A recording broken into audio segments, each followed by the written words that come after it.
Y'all are probably looking at the title and saying, why did I title it that? But then you look at the thumbnail and say, oh, now I see why he did it. And I said, you know what? Instead of me doing two separate videos about this topic I'm going to talk about, let me combine them into one video, because while the stories themselves are different, they all lead back to the same company, and that is Balenciaga. Now, Balenciaga, we already know, is this high-end European brand and company that a lot of people just fall all over to get, because I guess it's supposed to make them look nice and look good.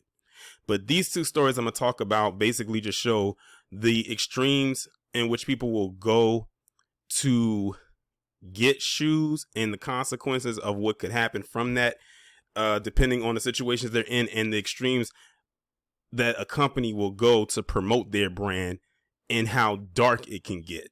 It's just crazy how that all plays itself out. And the irony of it all is that this is the same company that dropped Kanye West over a month ago. So here you have it. But the first story I'm going to talk about is coming out of Minnesota, where you have this teenager by the name of Yassine Johnson, who is right here, as it says victim right here, who was murdered over some Balenciaga shoes that he was getting from these two right here. It was basically like a purchase gone wrong that ended in murder. So I'm going to read the story that is coming from the New York Post that was posted November 23rd, 2022. And before I go any further, the other story that I'm going to talk about also literally came out around pretty much the same day, the 23rd. A Minnesota high school student was shot dead allegedly by a 19-year-old man after they got into a fight over a pair of Balenciaga sneakers, authorities said. Now, let me stop right there. Something I noticed just with that writing alone that goes to another story. I did a story recently about someone who, it was a PC individual, and when they said 19, and this person was 19, they labeled them as a teen. They labeled that person as a 19-year-old teen, and I had to correct them and say, no, that is a 19-year-old man, because by country law, he is an adult at 18. And last time I checked, 19 comes after 18. But in this article, they made sure to properly label him a 19-year-old man. They didn't say 19-year-old boy or 19-year-old teen. They said 19-year-old man. Just thought I would point that out. Augustus Sirleaf, who was this person right here, and by the way, this is Yassine Johnson, was charged this week with second-degree murder after 17-year-old Yassine Johnson was found with multiple fatal gunshot wounds in Plymouth earlier this month. Johnson, a Rogers High School student, had been trying to buy a pair of the high-end sneakers from the suspect at the time, according to a criminal complaint obtained by KARE 11.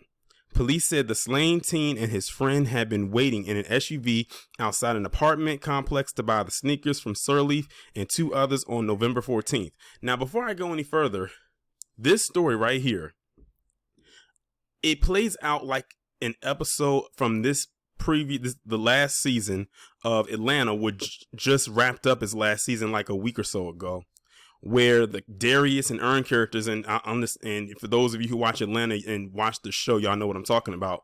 But the Darius and Earn character, who was played by Lakeith Stanfield and Donald Glover, they wanted to buy some shoes, some sneakers, and they literally went to a certain extreme, not this extreme, in order to get those shoes. I'm gonna just leave it right there.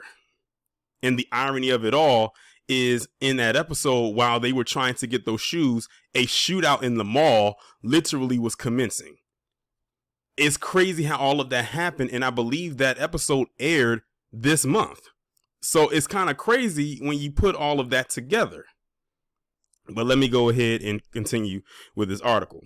After getting into the back of the SUV, Sirleaf allegedly gave Johnson one of the shoes and took half the cash from the scene while he looked the sneakers over, cops said. Johnson then agreed to buy the sneakers and handed over the rest of the cash. Sirleaf, however, allegedly demanded the victim hand back the shoe and pulled out a gun when he refused. So basically, they were setting this kid up. They already, in my opinion, the crazy part about it is that it sounds like it was a setup, because the kid had the money. He just looked over the shoes. He gave him half the cash, looked over the shoes to see if they were legit, that they weren't fake, or that they were clean. And then he said, fine, they're good. I'm going to give you the rest of the money. Deal should have been done. But he tried to swindle him to try to get him for the money and not give him anything. And then that's when he pulled out the gun, and it sounded, and I'm going to just leave it right there. We already know what's coming. So I'm surprised that they didn't get him on first degree, because this sounds very premeditated. Like this could have happened to anybody. And I wonder how many other people they pulled this on or tried to pull this on. Or maybe they got him with second degree because they figure it's easier to get him that way. Johnson's friend told police that's when the shots were fired. Officers responding to reports of the shooting said they found one of the designer sneakers on the ground just outside the passenger door of the SUV. The other shoe, as well as multiple .40 caliber casings, were found inside the vehicle, police said. Cops later tracked down one of the 3 men allegedly involved, who told them Sirleaf had asked him to drive him to the location so he could rob the teen victim. So there you go. This was premeditated. This was all premeditated. And they probably said, you know what? This kid is 17. It's going to be easy to get this off of him. And they probably only gave him second degree because it wasn't supposed to end with the kid getting shot and killed. It was supposed to be a thing of them just getting the shoes back and them just driving off. But it didn't end that way. So that's probably why they got him with second degree. But he just had the gun there just in case he would have to use it. And in this instance, he did. So now I see why they gave him second degree instead of first. But he definitely premeditated that robbery. The robbery was going to happen regardless. It's just that unfortunately ended in a murder. In the wake of the shooting, the driver says Sirleaf got back into the car and allegedly said he had no choice but to shoot. The 3 men then fled to Sirleaf's nearby apartment, police said. The man who was driving the car hasn't been charged in the shooting, and it wasn't immediately clear if he would be. Meanwhile, Sirleaf was arrested, and last Thursday, cops said they are still looking for the third suspect, whom they identified as 19-year-old Hans Madave. I'm guessing that's how you pronounce his last name. And by the way, this is the Hans person that they're looking for, but it's interesting they got his picture. I don't know if they've caught him yet, but this article was posted on the 23rd. I haven't seen any updates saying that they have captured him as of yet, because these could very well most likely be driver's license picked photos, because I'm, with the blue background. But yeah, this is messed up either way and whatnot. But that's exactly why, if y'all want shoes so bad, don't be going to buy them out of somebody's truck or van or wherever it is. If you want the shoes that bad, go into the store and get them. Or even safer, order them online. Just go to the website for whatever shoes that you're looking for.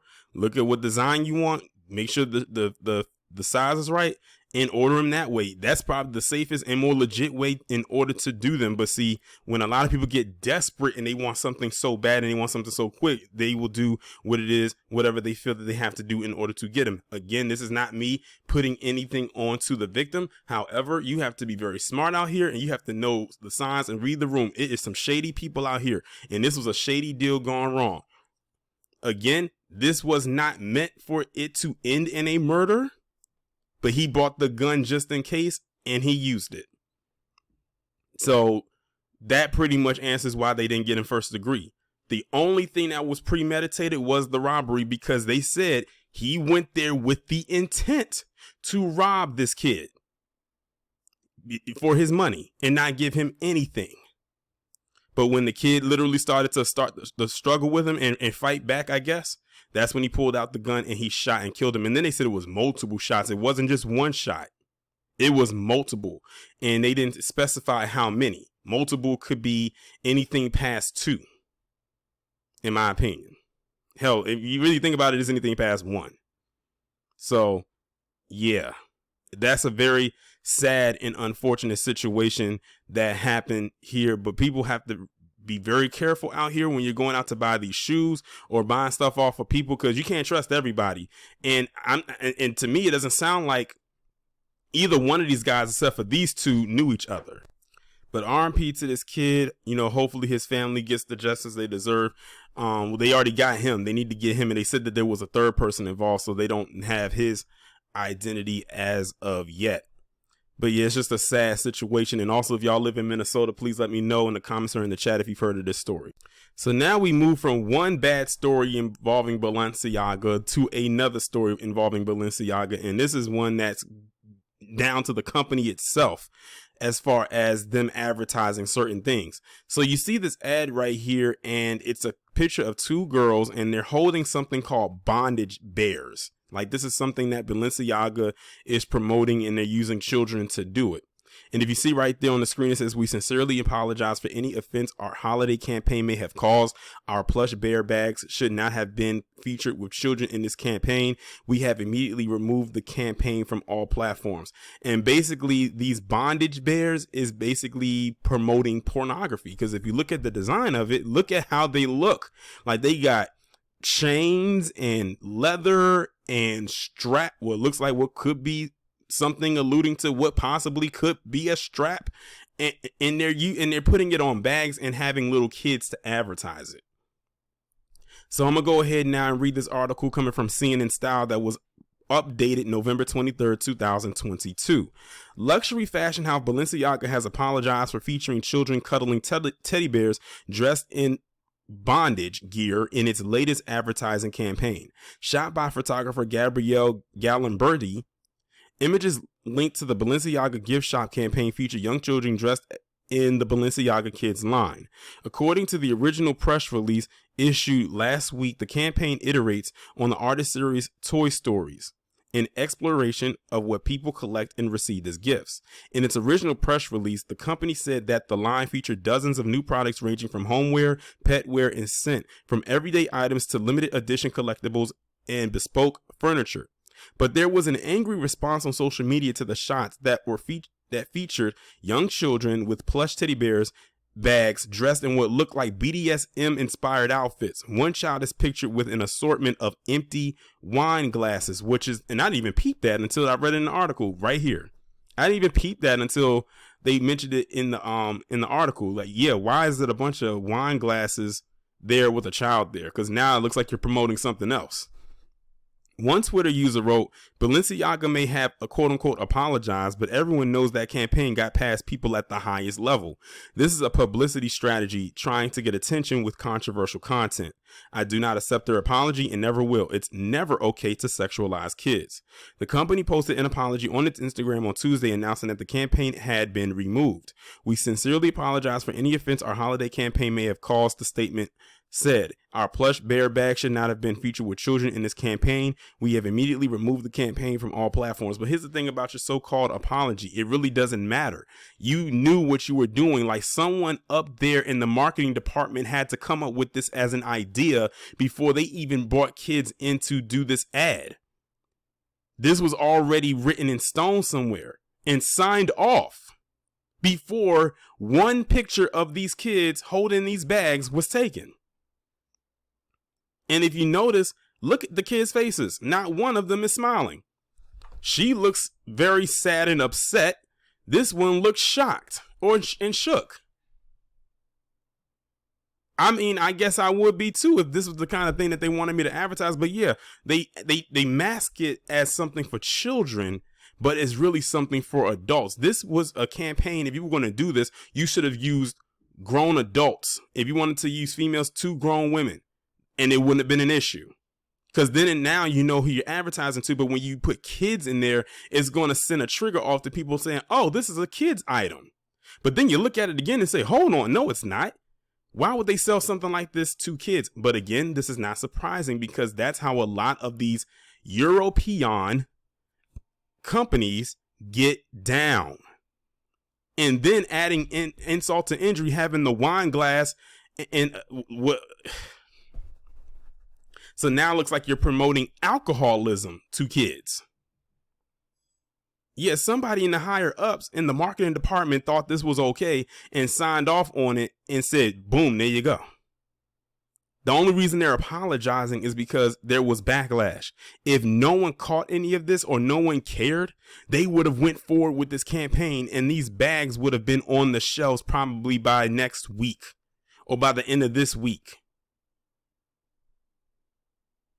So they can keep their apology and shove it. Photographer Galen Birdie told CNN in a statement Wednesday that the direction and shooting of the campaign were out of his hands. I am not in a position to comment on Balenciaga's choices, but I must stress that I was not entitled in whatsoever manner to neither chose the products, nor the models, nor the combination of the same.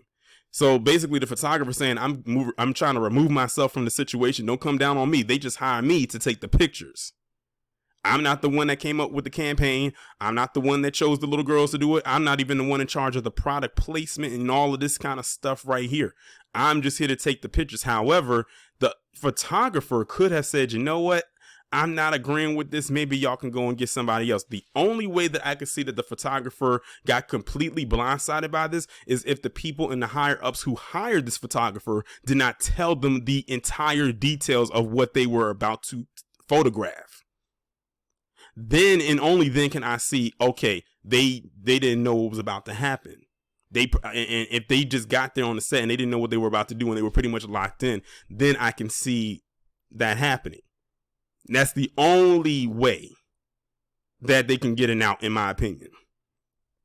It goes on to say, as a photographer, I was only and solely requested to lit the given scene and take the shots according to my signature style. As usual, the direction of the campaign and of the shooting are not on the hands of the photographer. He added, I suspect that any person prone to pedophilia searches on the web and has unfortunately a too easy access to images completely different than mine, absolutely explicit in their awful content, lynchings like these are addressed against wrong targets and distract from the real problem and criminals. Well, I will say is this, I'm glad that the photographer came out and said something because they had to find a way to defend themselves. They said, look, whatever issue you have with Balenciaga, put it on them. As far as he's concerned, I'm just an independent contractor. I'm not linked or on Balenciaga's payroll to be a consistent photographer for them, as far as I know. I'm just speaking hypothetically. Like, it could be a thing of, I shoot for various different companies, not just Balenciaga. I'm not exclusive to them. I just got hired because they thought my work was good in other things that I've done. And they said, hey, we got a job for you for our campaign. Would you like to do it? And that's probably how it went. I wouldn't be surprised if that's how the conversation went in a nutshell. The article goes on to say, hours after issuing the apology, Balenciaga posted a further statement on Instagram apologizing for displaying unsettling documents in a separate campaign, referring to documents from a Supreme Court case relating to child pornography laws. We apologize for displaying unsettling documents on our campaign. We take this matter very seriously and are taking legal action against the parties responsible for creating the set, including unapproved items or our Spring 23 campaign photo shoot. We strongly condemn any abuse of children in any form. We stand for children's safety and well-being. Well, you couldn't tell by looking at this picture. Like, look at it. You could not tell by looking at this image. First off, I didn't even know, not that I follow them in any way, but I didn't know that Balenciaga even had a children's line, because I mainly only see adults wearing their clothes in their apparel and their shoes. So I didn't even know they had a whole campaign for children. Galen Birdie said he had no connection with the photo where a Supreme Court document appears. Just last month, Balenciaga severed ties with rapper formerly known as Kanye West after a series of quote-unquote anti-Semitic posts and controversial comments. CNN has contacted Kering, Balenciaga's parent company, for comment. And based on them leaving it off like that, sounds like they haven't responded back to them yet. But yeah, this is very disturbing. This image is very frightening when you think about it. Like, the aesthetic of it is very, very strange. And then I'm looking at these dragons in the background. Ugh, it's all bad. It really is. No amount of apologies that they can give can make up for what it is that they are advertising. It's just no way that this is supposed to go down the way that it is. This is horrible. But I wish I could say that I'm surprised, but unfortunately I cannot. I wish I could say that I was shocked by this, but unfortunately I cannot. But these are your European designers that a lot of, unfortunately, black people will jump through hurdles and hoops and leaps and bounds to go and purchase. And there's so many more out there that engage in this type of activity. But to Balenciaga, an apology simply ain't going to cut it. But then again, I don't have to tell myself to boycott Balenciaga because I don't own anything from that company. And even if I could afford it, I still wouldn't buy it. I swear, some of the stuff, the designer stuff that people put on pedestals, I'm like, is something wrong with your eyes? Because some of that stuff looks ugly. I'm going to be completely honest. A lot of the stuff that they put out there are not appealing to the eye. But because they appeal to other people, you want to go out and buy it. But hey, what can I do? It's not my money. It's yours. That's, in your opinion, is an investment, I guess. But it's more, it's more of a liability, but I'll just leave it right there. But yeah, I had to I had to knock out these two stories right here. I can't wait to see what y'all have to say down in the comments, as well as in the chat, about both of these stories right here.